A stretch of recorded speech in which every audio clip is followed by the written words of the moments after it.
Alright, so welcome to the third video for building websites with Django from the Suffolk Public Library. I'm Ben Goldberg, and today we're going to talk about testing and the custom user model. Now, testing is a subject that it's going to take up about half this video, and it's still just going to be an introduction. In order to give testing the full treatment it deserves, that would require a video series in itself, and there are several out there. And we're also going to talk about the custom user model, which is something Django highly recommends, and yet doesn't really give very good documentation about how to implement it. So let's get started. All right, to begin, I'm going to start a new project. I'm going to call it SUVAPLI, and that stands for the Suffolk, Virginia Public Library. We've done this before, so I'm just going to speed through this right now. All right, so I'm going to start a new virtual environment, SUVAPLI, in my VNs folder. Activate it. I'm going to create a new SUVAPLI project in my projects folder. Silly mistake, going to install Django.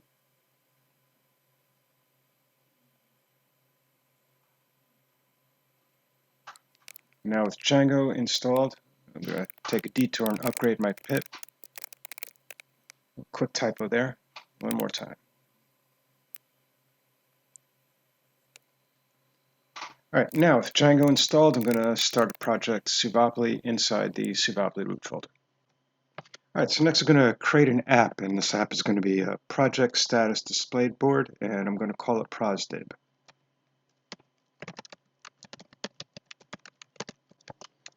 All right, we have our app. Let's talk about testing. In any app that you create, Django will automatically create a file called tests.py, and that is where you might write your tests. But some people suggest that you delete this file and make a test directory. And in that test directory, you'll have a bunch of different files, and that will help you keep your tests more organized. And that's what we're going to do here. We'll delete our test file and create a new tests folder.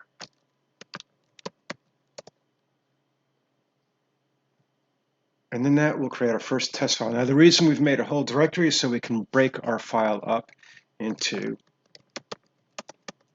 files like testviews.py and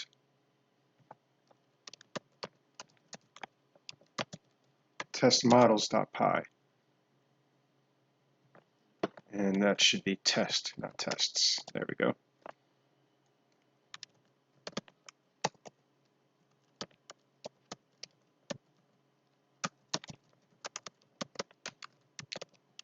All right, now we have our import from Django tests, import test case. Now let's do the same for our models test.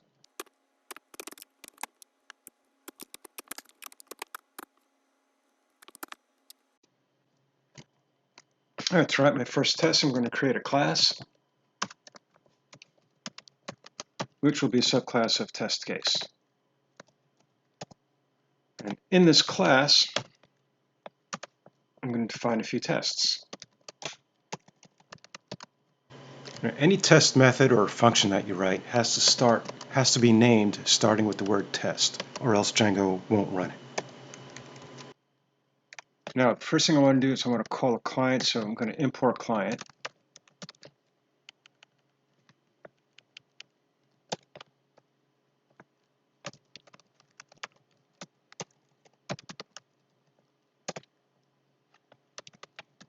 Response will equal client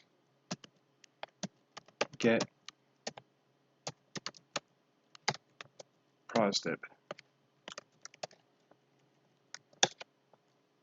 And what my actual test is going to be self assert equal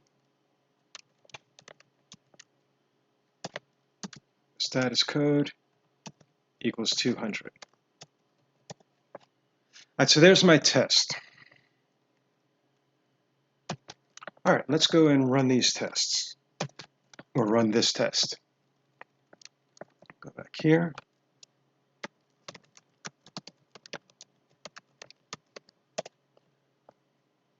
And the command is python manage.py test, and as you see, this ran 0 tests, and nothing failed. And so this is why it's good to make sure that your test fails first. Because if nothing fails, then I know that there's something wrong with my test. So let's go back. What actually happened here is I have to create an ini file.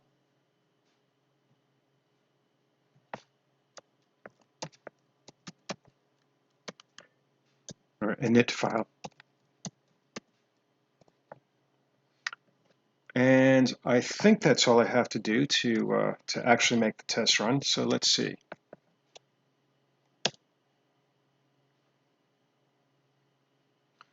All right, yes. All right, so this time at least my test ran, and it ran one test, the test failed.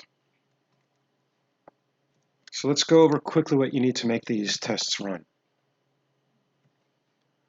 First of all, it has to be in a file that starts off with test. Has to be in a directory that has an init.py file. Has to be in a class, which subclasses, it doesn't have to subclass test case. There are other things, but in this case we're using test case. And the method in that class has to start with the word test. So now let's see if we can make this code pass. All right, the reason this failed is because we did not define this URL. So let's go ahead and do that. And remember, you have to create a URLs file in your app directory.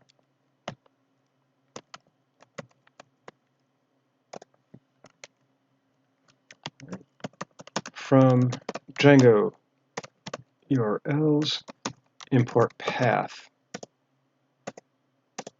Remember, it's always a good idea to namespace your file. Namespace your URLs with an app name.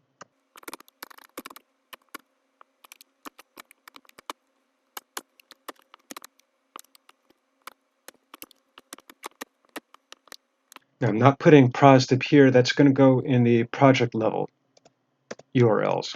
So this will be just an empty route. And what I'm going to do is I'm going to define a test view in our views file.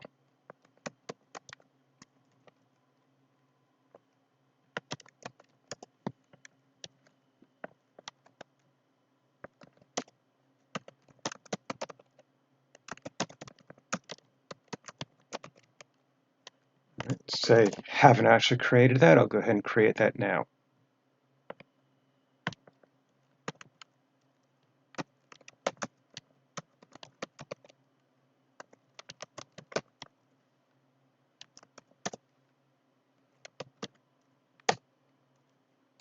All right, I'm going to need an HTTP response.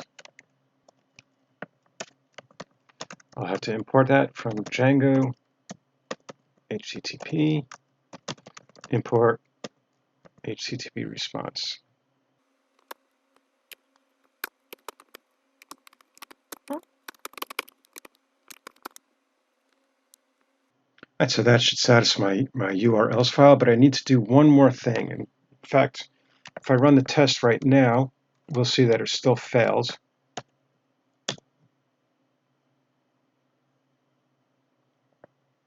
Okay, still fails with the 404 error. What I need to do is I need to refer to this. I need to refer to these URLs in the project URLs. So I need to import include.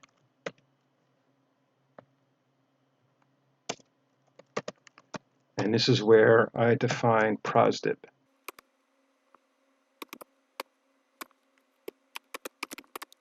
All right, so let's run this test again and see what happens. I still have a failure. So let's see what else is going on. And actually, as it turns out, I have to add a trailing slash here.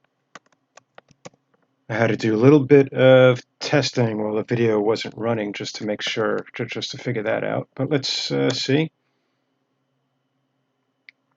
All right, so ran one test, and it's okay, no errors.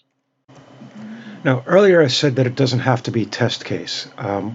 One thing test case does is it spins up a copy of your database, an empty copy. It has all the table definitions, but no records in there. It spins up a copy of that database before running these tests. Now, this view here, it doesn't need any tables. It doesn't need any models. So we can use something other than test case that doesn't spit up a database, and that'll be simple test case. And for this test specifically, we can just make it a simple test case. And that will run faster.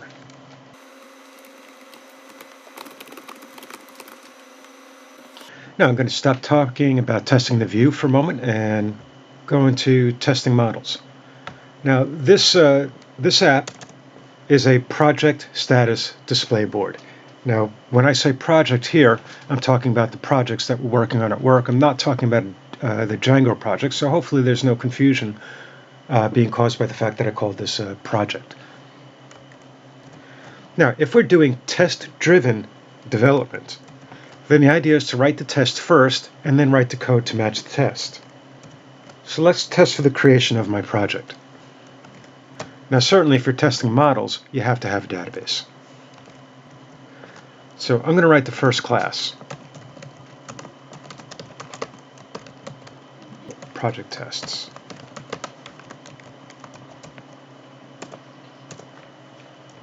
And one thing I'm going to do that I didn't do with the view test is create a setup function that will run before each test runs.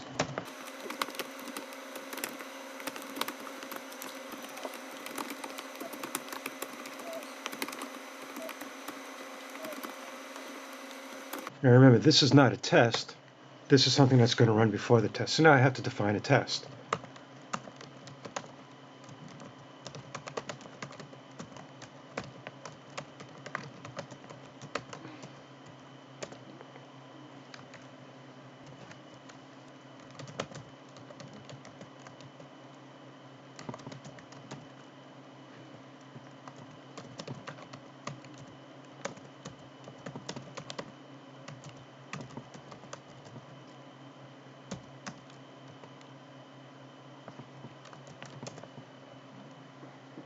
Now let's see how that test runs.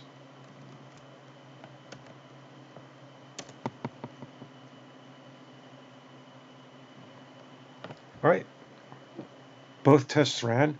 2 tests ran, but only one failed with an error, and that error was because project is not defined. So good, my test fails. Now I'm going to make my test pass. All right, so let's go ahead and import our project.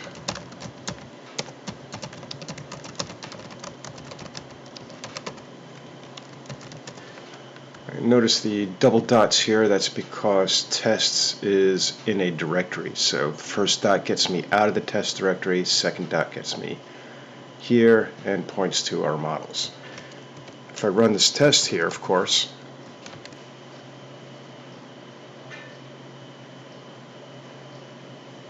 I can't import project, which makes sense.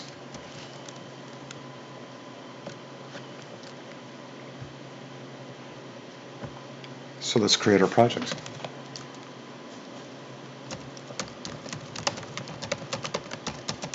Class project, models, model.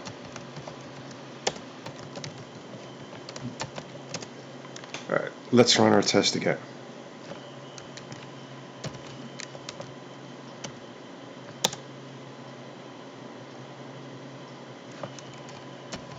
All right, so what's going on now is it isn't an application in installed apps. Let's go ahead and fix that. We go to our model level settings.py.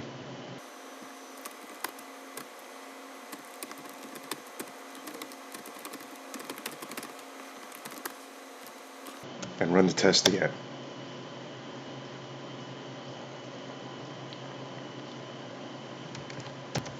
No such table means I haven't made my migrations. So let's go ahead and do that.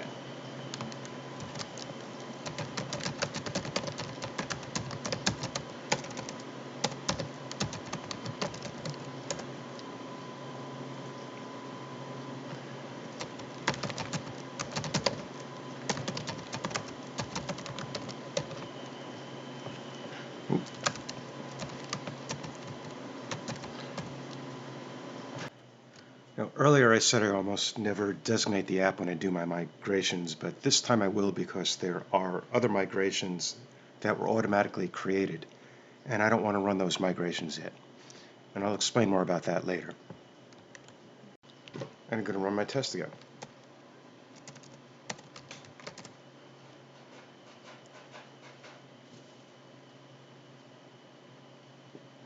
And here's a typo. All right, so I'm going to fix this typo.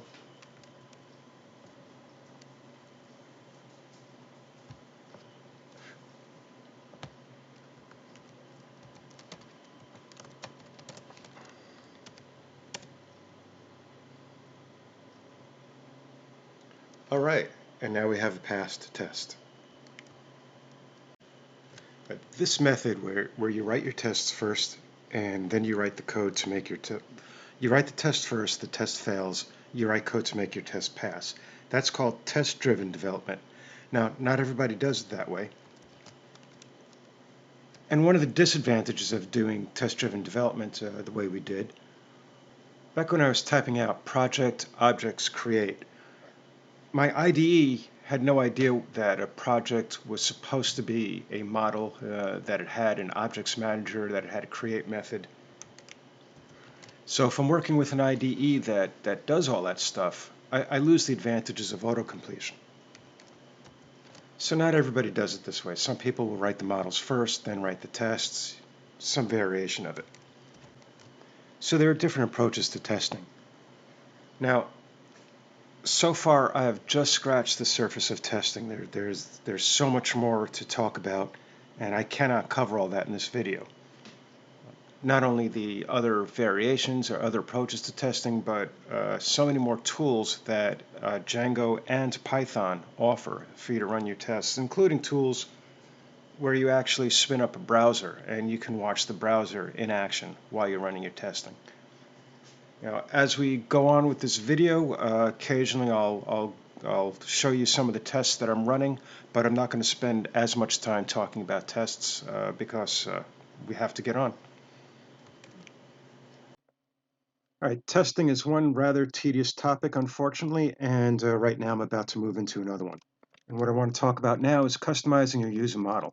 If you take a look at Django's documentation, they say it is highly recommended to set up a custom user model, even if the default user model is sufficient for you. So if you take a look at the first project that we created, you'll see it provided us with users and a convenient groups model, and it basically has everything you might want. But somewhere down the road, you might want to make some changes. Maybe you want to make the email address the primary user field and get rid of username. Maybe you want to add some other fields. Maybe you want to change your permission system. Whatever you might want to do in the future, you're not going to, or at least you should not do this by hacking into your Django installation and changing the user model there. So instead, you're going to want to have your own user model, which is a subclass of Django's user model. But creating a user model down the road is very difficult, so it's best to do it when you start your new project. Unfortunately, the documentation for how to do this isn't very good. And I'm going to create a new project right now and go through the way Django recommends creating a custom user. All right, I've created my project, a custom user demo. I've created a virtual environment. And as you see, I have a custom user demo project, but I don't have any apps in it right now. Let's go back to the Django documentation, and one question is, well, where do you put your custom user model? And in this section here, where they say reusable apps shouldn't implement a custom user model, well, what do they mean by reusable app? For the most part, the apps that you write are reusable or potentially reusable, unless you have some reason to marry your app directly to your project. It's potentially a reusable app. For example, you might have a blog app, you might have a forum app, you might have an e-commerce app. You should be able to, for the most part, you should be able to just take that app out of one project and drop it down into another project, and it should work. So where do you put your custom user model? Well, one approach is to create an app just for your custom user model. So that's what I'm going to do.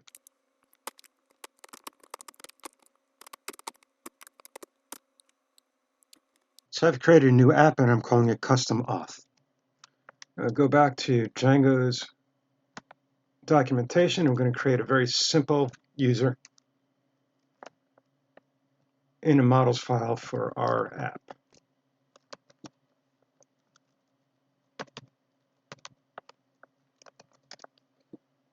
Now, as you see here, we've subclassed abstract user and pass, which is Python's keyword for not having any code inside a class. So our custom user has everything that abstract user has in it, nothing more, nothing less. But it's here in our app so that we can modify it later down the road if we want to. Now we're not done. There's a couple more things we have to do. For one thing, we need to register it with admin.py, otherwise it won't show up in the admin panel. And we're going to register it, as per this documentation, we're going to register it with user admin, the user admin that's already defined in Django's admin. We could just say admin site register user, but then we lose a lot of the functionality that user admin provides us. So copy everything here.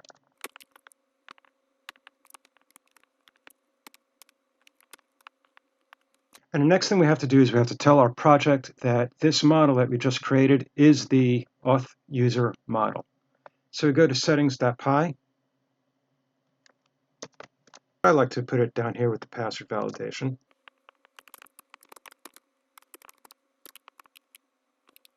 I'm going to tell the project that our auth user model, this is in string format, is our custom auth user.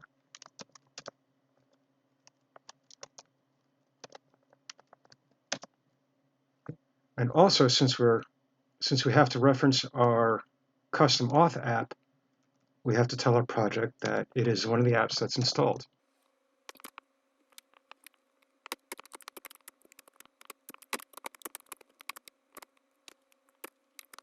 Now, if you have trouble remembering what this string should be, go to your app, it's custom auth, apps.py, that's custom auth apps.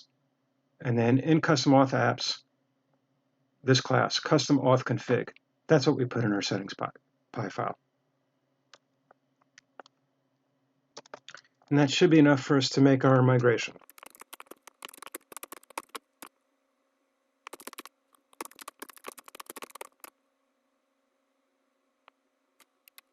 All right, so there is more to do, but I want to point out a couple of things.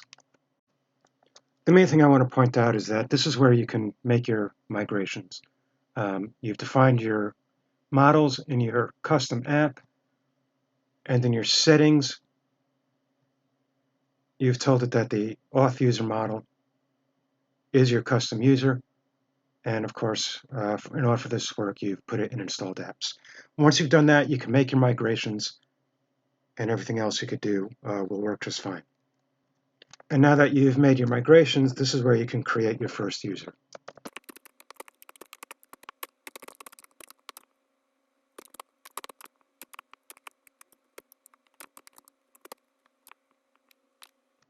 And with our user created, we can spin up the server.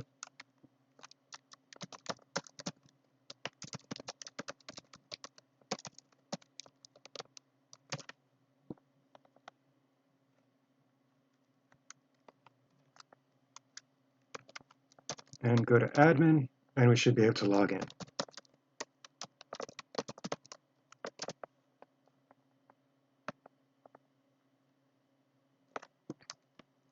All right, and as you see, our admin site works, but unfortunately, our groups, which we haven't done anything with, are still up here in authentication and authorization. That's the Django provided app. But our user, our custom auth user, is in this new app that we've created. And that looks a little sloppy to me. And if we go back to Django's documentation, they give an example of, they give us some more examples. And the big example that they give us down towards the bottom here of how to do all this, they say at the bottom, since we're not using Django's built-in permissions, unregister the group model from admin. So they've provided us as an example where they've had us create a whole new system of permissions that doesn't use groups, and because we're not using groups, unregister the groups. In other words, they highly recommend that we create a custom user model. The documentation on how to do this is a little sketchy, and then the example that tells us how to do this removes something that they provided for us that we would have had if we hadn't created a custom user model. So I really like Django. Django's great, but this part of their documentation I find is lacking. Anyway, so right now I'm going to leave their documentations and show you what I do to get the user and group together under the same app heading and preserve the functionality of groups. And what I do is I'll go to my models, models.py, and in addition to abstract user, import group, and then class group, I can use the same name.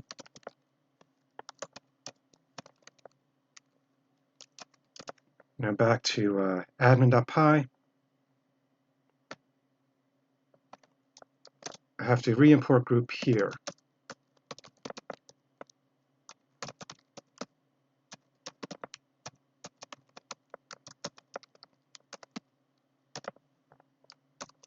And to prevent some confusion, I'm going to import it as base group.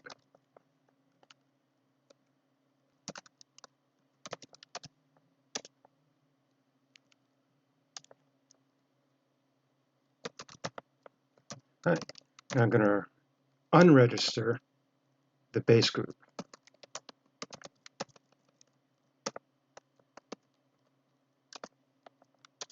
And then register my group.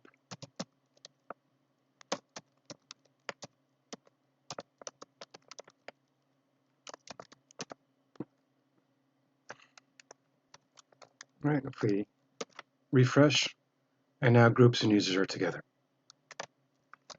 And this ugly header here can be fixed by going to the apps and setting a verbose name.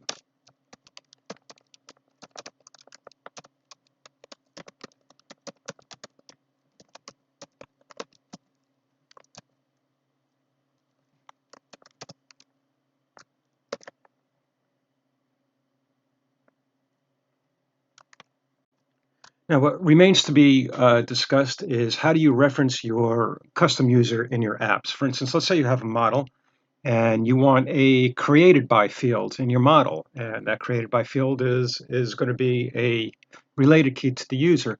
How do you reference your new user model with that related key?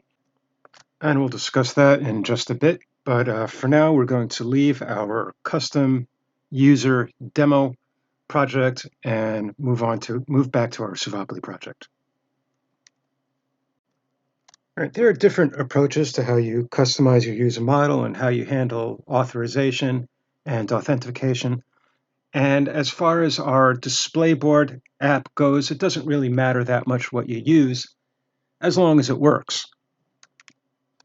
Now, I put something very similar to the custom app that we just did in the user demo, and I put some files that I use online in this repository called Tugshire Auth.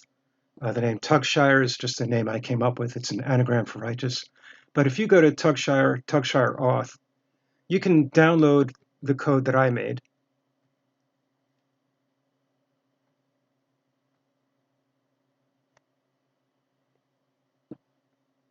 And you can extract it into our project folder.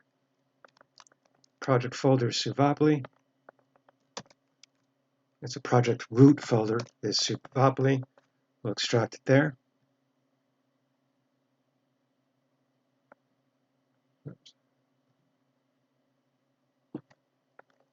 And I like to rename it after I download it and extract it. I like to rename it after the project and just call it Auth. So I renamed it Tugshire Auth to Suvapoli Auth. And now I'm going to search for Tugshire everywhere in the app and rename that to Suvapoli.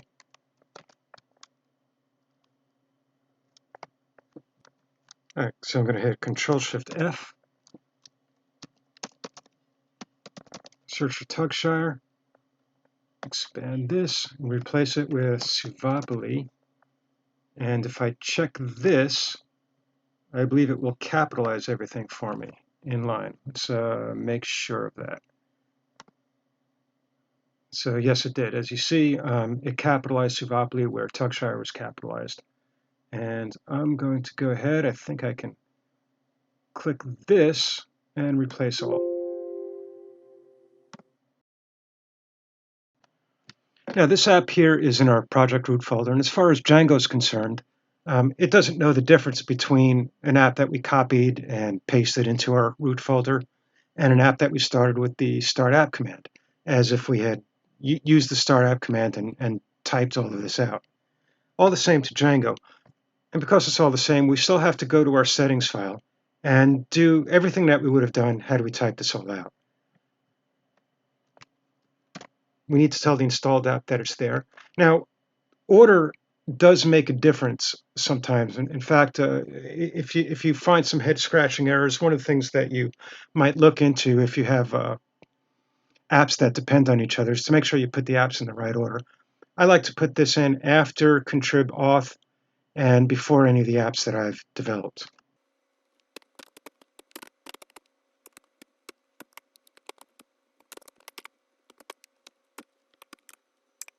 All right, and we have to tell it what our auth user is, and I like to put that on top of auth passwords.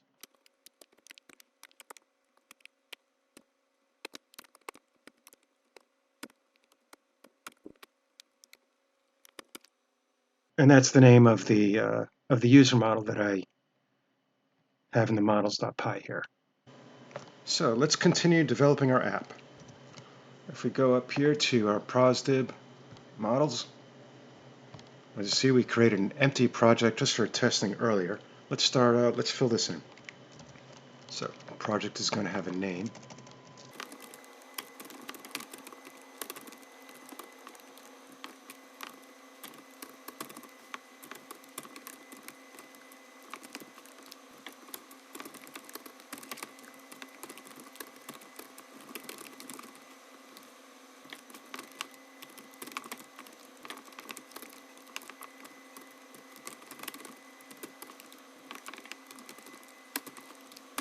I'm going to add a date here. Now, if we're going to go to Django's documentation on dates here, you'll note that it has an option for Auto Now and Auto Now Add. Those will automatically fill in today's date. Auto Now will fill in the date every time you update the file, and Auto Now Add will fill in the date when you create a project and not update that date after the project changes. So those are convenient for knowing when records are created and when they're updated. But these options will not let you edit the dates. If you want to have a default date and you still want to be able to edit that date, then use this option, which is default equals date today. And in order to use that, you have to import datetime from Python.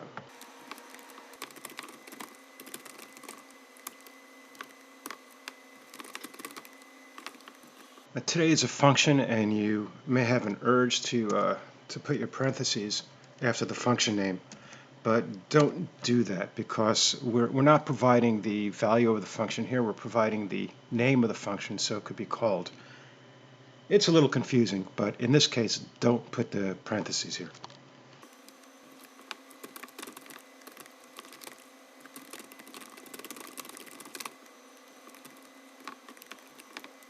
And now I'm going to add a created by field.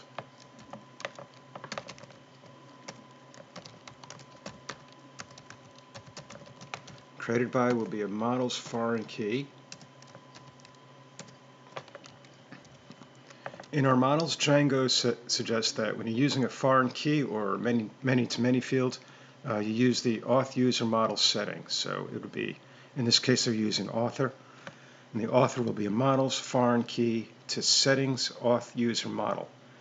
And in order to do that, you have to import settings.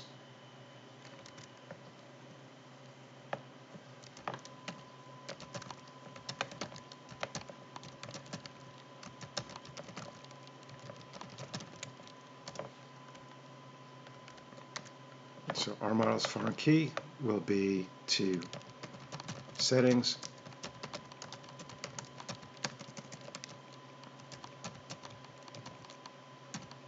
all foreign key fields have to have an on delete.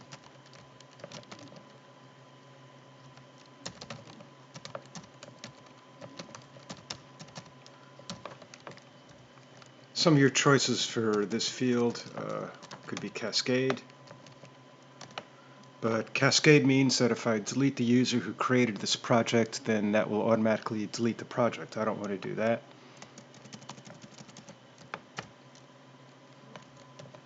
So I'm going to use setNull.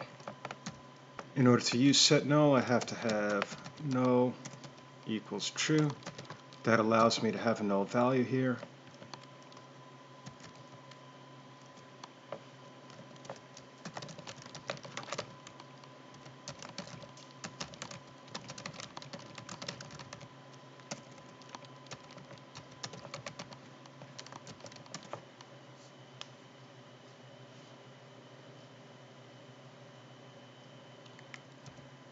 And that's how we refer to the user model in another model that's related to it. And this will work even if we have not set a custom user model. All right. I like to make sure I have a explicit str set.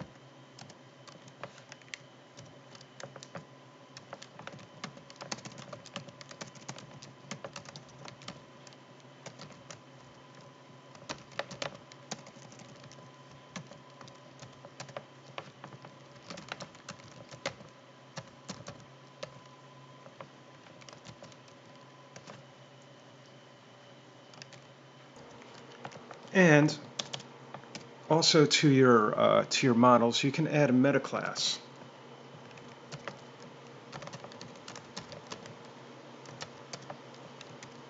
And in this meta class, you could put various options such as ordering.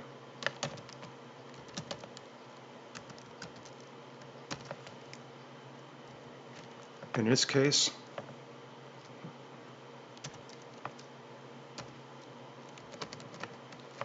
ordering is going to be by start in backwards order. And there are a lot of other options that you could set in your meta class, and we'll go over those as we go into the project. Before we go on, I see I spelt length wrong. Fix that. All right, the next thing I want to do is I want to add project to our admin, and that way we can edit our projects in the admin panel.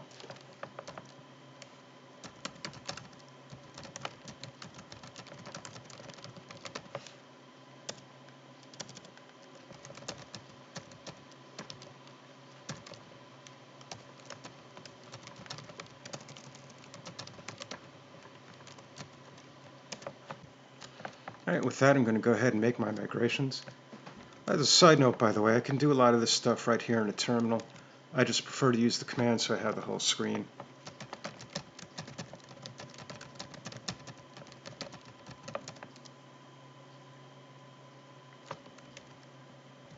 And this comes up, this came up before, it comes up if you add a field to a model and the field is not nullable and it doesn't have a default value.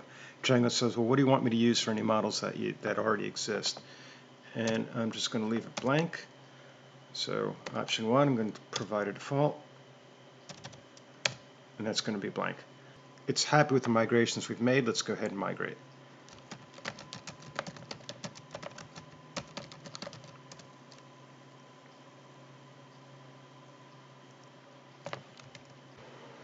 And look at all these migrations it made. You know, I meant to run a migration after adding the custom Auth app, and I forgot to run those migrations then. That would have been a great time to add our first user. So I forgot to do it back then, but I'm going to go ahead and do that now.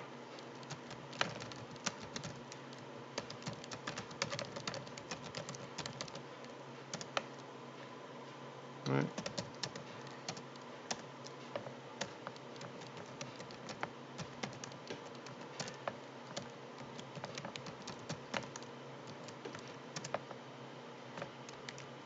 So I'm going to run up the server.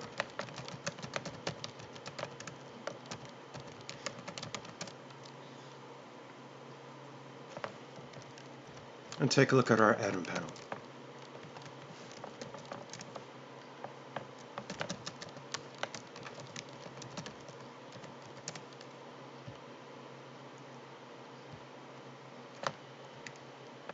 All right, and as you see, we have our users and groups that we defined before, and we also have our projects. Only one user so far, so if we were to create a new project,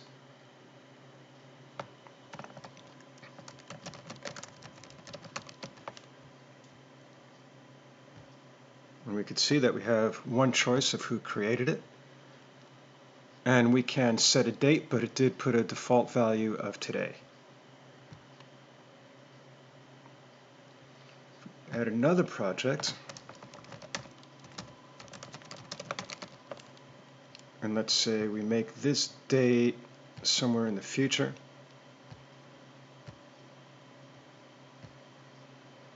The project should display in order by latest date. If I added another project and gave it a date sometime in the past,